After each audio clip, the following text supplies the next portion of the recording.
Good afternoon. Today, I would like to invite you to celebrate our cultural week.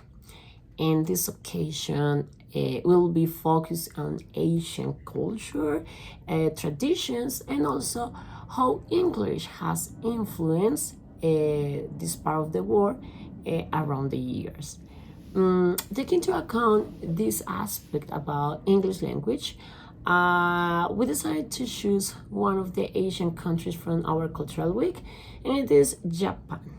We choose this country because we would like to talk about a varied and unique variety of English.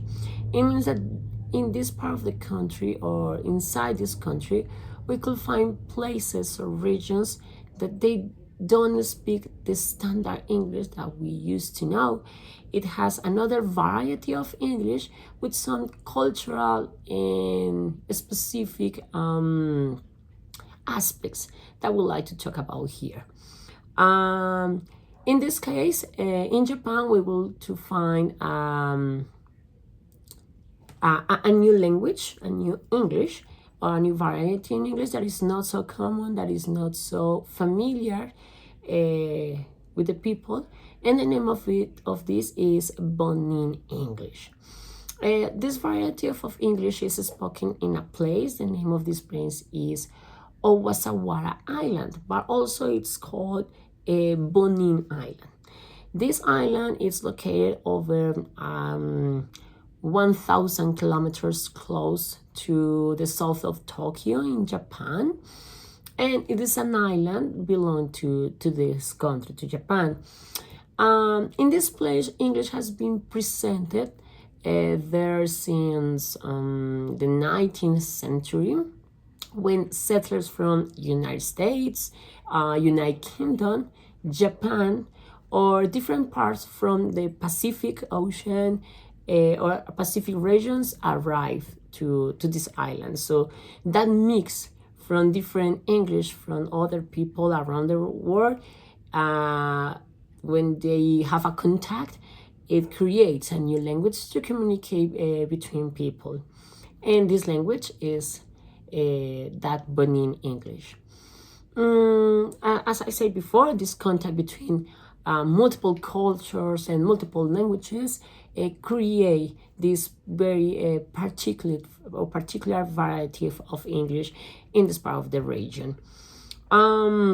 Nowadays, it's not a common, it's not so known for people because the number of current speakers is quite small. It's no more than 100 people. It's not a big island. It's more from, I suppose, the elderly people who live there, who start living there times ago, and maybe the descendants are knows the language that we were talking about. Now we have a classification of this kind of variety of English. We have two models. One of the model is a Kakur's three-circle model, and the other is from Mayer's model that is more modern. In the first one from Kakur's, in the circle model, this kind of language is located, or it's classified into the expanding circle due to it is used inside the country. This language is used as we could say maybe like a lingua franca. It's not the native English, it's not the official language, so it's another language, but people who live there speak the language. And in the second model from Mears, it will consider a non-standard vernacular English. It is because it is developed through a unique multilingual and multicultural history in this part of the country. Take into account now, we are gonna look for look at four remarkable linguistic features of this kind of language, this variety of language that is Bonin English. Especially when you are comparing this language with the standard English. In this case, we will compare with English with American English, American Standard English. So One of the linguistic features that we could check immediately in this kind of language, it's how they mix vocabulary. As it is a part of the word when there arrive people from Japan, people from the Pacific Ocean, people from the United States. This language used to combine and mix words from those countries to be inside the same language. The second remarkable linguistic feature, we could find the way of how people simplify phrases, simplify the structure, the grammatical structure of the phrases, so they don't say the common typical phrase that is so long with all of the parts, but they reduce the phrases. One of the examples could be in standard American English, we could find phrases like he's going to the store, but in this kind of variety of English, they could say he goes store. He goes store. So they reduce, they simplify the words, but they, I suppose that the aim of the purpose of the language is to communicate, to express something instead of the, or inspired of the less grammatical structure. Another remarkable linguistic feature could be the pronunciation. In this case, as it is part of Japan, the English has been really influenced by Japanese words, so there are a lot of words who has been really influenced for Japanese. So, for example, there are phonemes from English that they modify their sound to be more similar with Japanese. For example, the TH sound in English, it's more with your tongue close to your teeth, like, but in their case, they decided to change or modify that sound to look more similar with Japan, that is like D or a S sound. For example, in the word this, and it's more like this.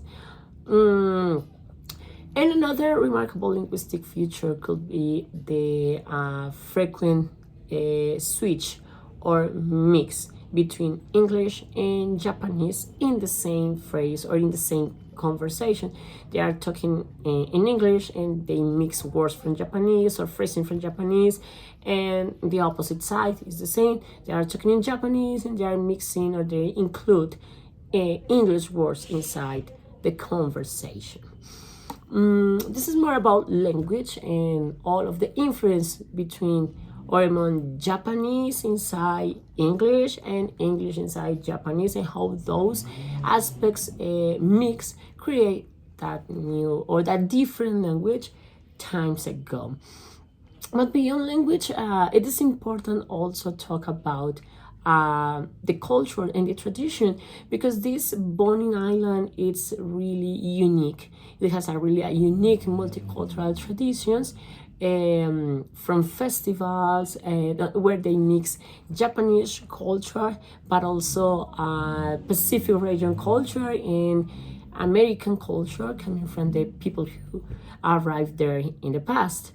So this is a really reflect the cultural blending, the cultural mix from different part of the world. One of the example of that is the dance. There's a dance and a song named Nanyo Odori. This is originated in the pre-war period when people come to the place on business or on study, and they decided to learn, or they have the opportunity to learn this kind of dance and this kind of song in this island. However, there was a part of the time where the United States occupied the island, and they kind of lost this culture and these traditions. However, when the island were returned to Japan in 1968, the islanders decided to return and revive this kind of customs again, so we could check those kind of dances and songs in the island nowadays. To conclude, with this kind of variety of English in this cultural week, we would like to say that Born in English in Japan, it's really a fascinating example of language contact, how different countries arrive to different parts of the world through history and modify and change the languages that we have learned nowadays.